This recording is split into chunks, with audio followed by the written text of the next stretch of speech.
This NHC GOP podcast is sponsored by Wendell August Forge. Crafted by American artisans in America for nearly a century, Wendell August gifts are unique symbols of the stories, traditions, and milestones that bind us together. Christmas is coming up, so this is a perfect time to get holiday ornaments. Right now, buy 3 ornaments, get the 4th free. Use the code STOCKUP when you check out. Find out more about Wendell August Forge at wendellaugust.com. Forged with care, given with love, Wendell August Forge.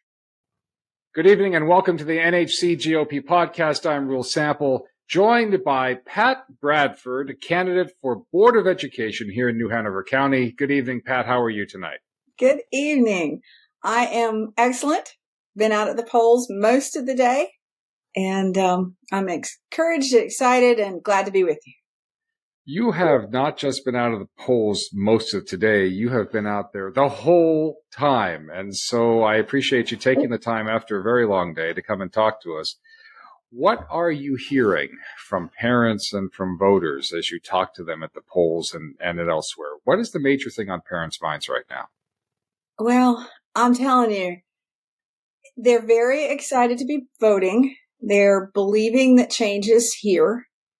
And a lot of them, I just got to say it. A lot of them, from young to old to well-dressed to not, they'll lean in and they'll say, "You're going to do something about this CRT, right?" I'm serious. They do. And they whisper it because, there's so many opposition people out at the polls. And I say, yeah, I am. It's that simple. Yes, I'm going to take care of it. Let's talk about that. To the CRT, critical race theory, the answer on the left is, that's not being taught in our schools. That is exactly. A graduate level legal course. No, but that's not true, is it? These people over here say, yes, it is happening. So what's true? I'm going to get to the bottom of it. I promise you. It's all about a narrative that wants to separate us from a very young age by race. And that's a terrible thing to do. Yeah, there's no place in school for oppressed versus oppressor, division, hate. There's just no place in it. For school is just not what school's supposed to be about. And we'll get to the bottom of it. I promise we will. This nothing to see here. Move along. I don't buy it. I don't buy it. That's not to say that you're going to take out all the bad things in American history. Gosh, right? No. You learn from your mistakes. You learn from the bad things that happen, and hopefully you never repeat those mistakes again. That's the point of learning history, because it has a way of always coming back around. So you want to learn. Yeah. What other things are parents talking to you about as you're out there? There's a lot of teachers that come by, and they'll lean in and they'll say, I'm teaching at this school, or I just stopped teaching at this school, or I'm a former teacher. And their narrative is 100% the same. 100%. They don't like the things that they're teaching. They don't like all the forms and the data mining that's being done on students. They don't like how they're not valued. Of course, the teachers' assistants and the rest of the people, they don't like the pay. I don't think I've had any teachers complain about the pay, but just the working conditions. And you'll ask them, if you talk to them long enough, you'll lean in and you'll say, what do you think about the central office? And they'll make comments. What do you think about the superintendent? Those comments are all across the board. So it's encouraging that they're talking, because we're going to need a lot of that. We're going to need to hear from everybody. When we have new board members, we're going to need to hear from them. We're going to have to get rid of the retaliation part. And I'm not sure how we do that. It's not a magic bullet, but we've got to let people know that it's okay to come and tell us what's happening so that we can take care of it. You are a numbers person. you're Not an owner really. of but you're a business owner, and so business owners by definition have to be aware of the numbers. You've looked at the numbers of the school board, and you've talked over and over again about how we need to increase the pay that we give to not just teachers, but to the entire system. Why is that so important? Well, now I do talk about this all the time. Remember, our teachers are the highest paid teachers in the state, depending on what day it is, because we vie with Wake County, we vie with Mecklenburg County, Raleigh and Charlotte for that can I get my fingers up here? Bragging right.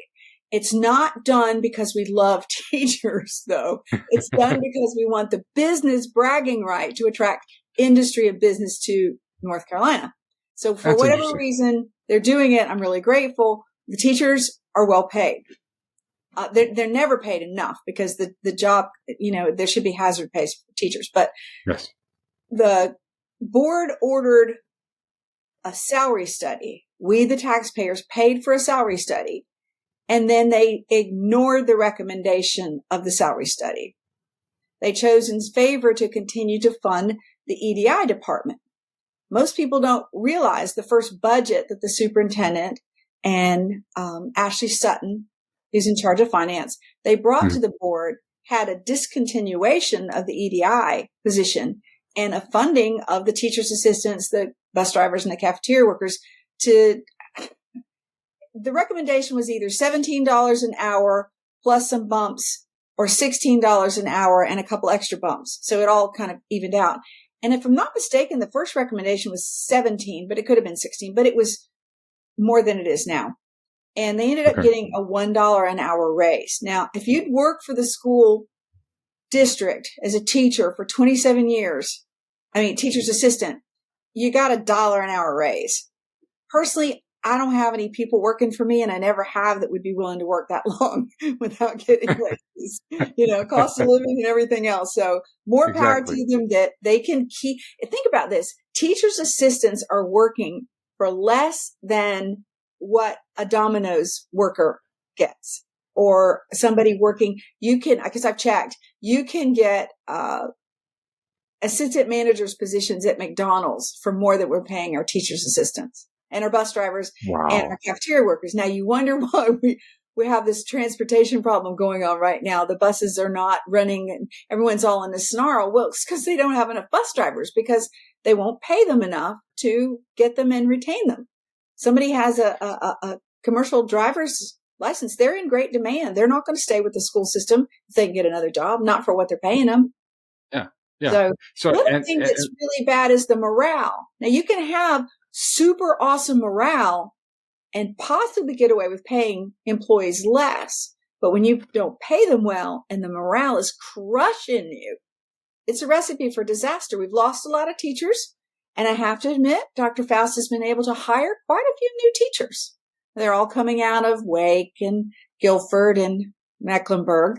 So they're going to be probably just a little more liberal than the ones coming out of, say, I don't know, North Wilkesboro. I don't know where to go and find these teachers right now. But he's done a good job of bringing in teachers. And that's a challenging thing. There's a lot of people from outside of New Hanover County pouring a lot of money into opposing you and your other opponent, your other Republicans on the ticket. What are some of the biggest lies that you are seeing being sent out about you? Well, I had a call today from a woman from the northern part of the county, and she was older than me. And she said, are you Pat Bradford? And I said, yes, ma'am, I am. And she said, well, I got this piece of mail and it said that you were a radical. Are you a radical? I'm serious. And I was like, no, ma'am, I'm not. No, and you can joke about it. And you can say, I'm radical for, changing the school system. Yeah, I'm radical about Jesus. Yeah, but it's not really funny. But they're saying that the four of us are radicals. So basically what they're doing is they're throwing it onto us, putting it on a postcard, and they've mailed it to everybody. And they've got YouTube ads, I hear. I don't have ads on my YouTube, but I'm hearing about it. And, what can you say? I mean, it's flattering, maybe? I don't know. I just don't know. I've had a lot of calls from people who are pretty upset about it. And,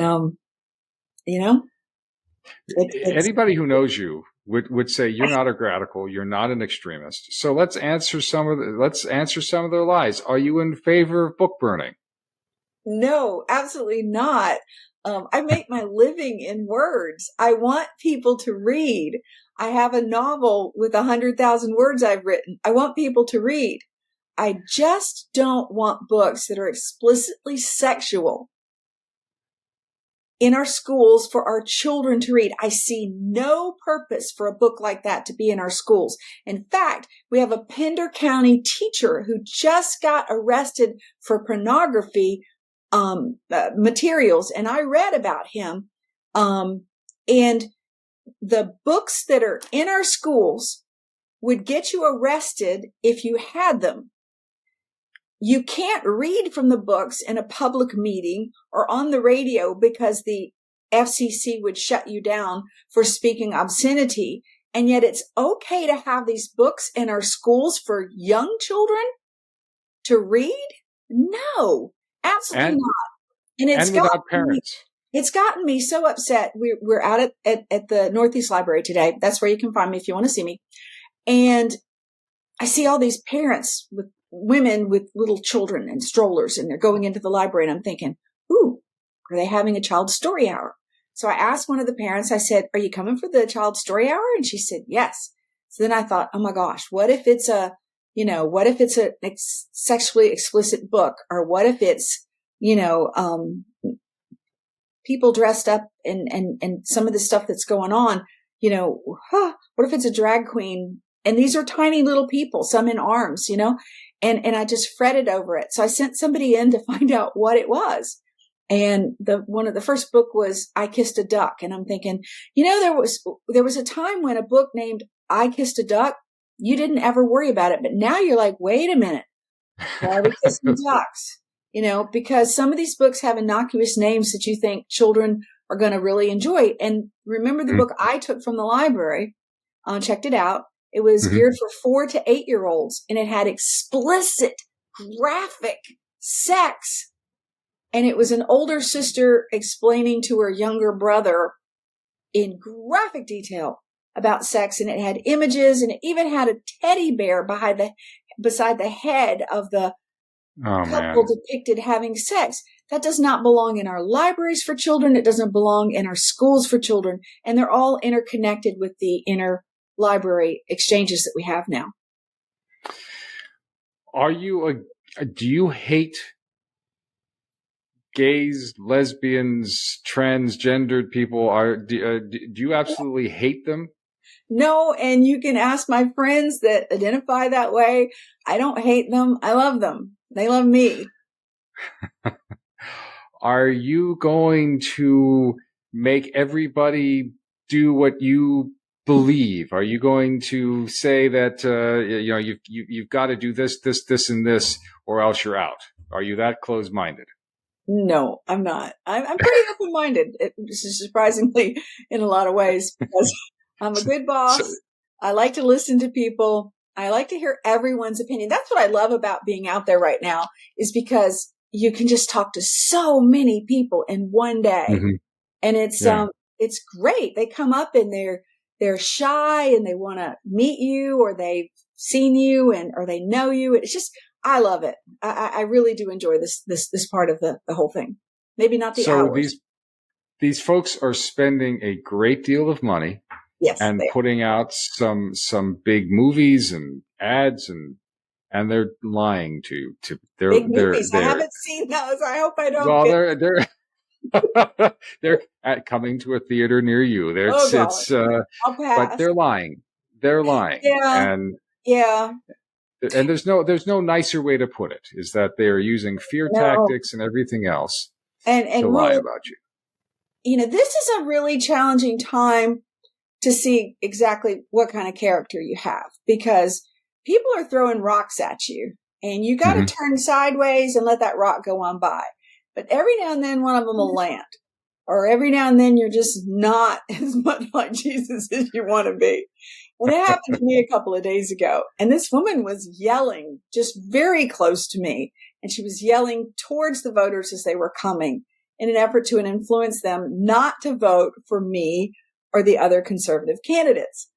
And then she started to try and talk to me. And I just didn't want to. I did not have my love on.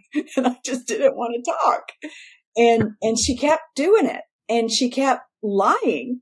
And so finally I just turned and I said, I believe in truth. And what you're doing is lying. And that's not a way to get someone to vote for a candidate you prefer, to lie to them. Why don't you just tell the truth? Some teachers prefer the candidates that you're, pushing, but other teachers prefer me. Yeah. And the problem was I didn't say it in love. So I had to work on myself that night. So it's a really good time to just be like the duck and let it just roll right on off you. The school board's going to be just as bad. It is. Oh, sure. Our country is divided. Our county is divided. And somehow we have got to find a middle ground. We got to find truth, because when you expose truth, no one can argue with it. We have to find a middle ground and come together, because it's all about the children. And if we stop making it all about ourselves and make it about the children, we can come together. Well, I'm going to ask you one final question, and it is about you. So you've been talking to people for months now about how you are the best candidate.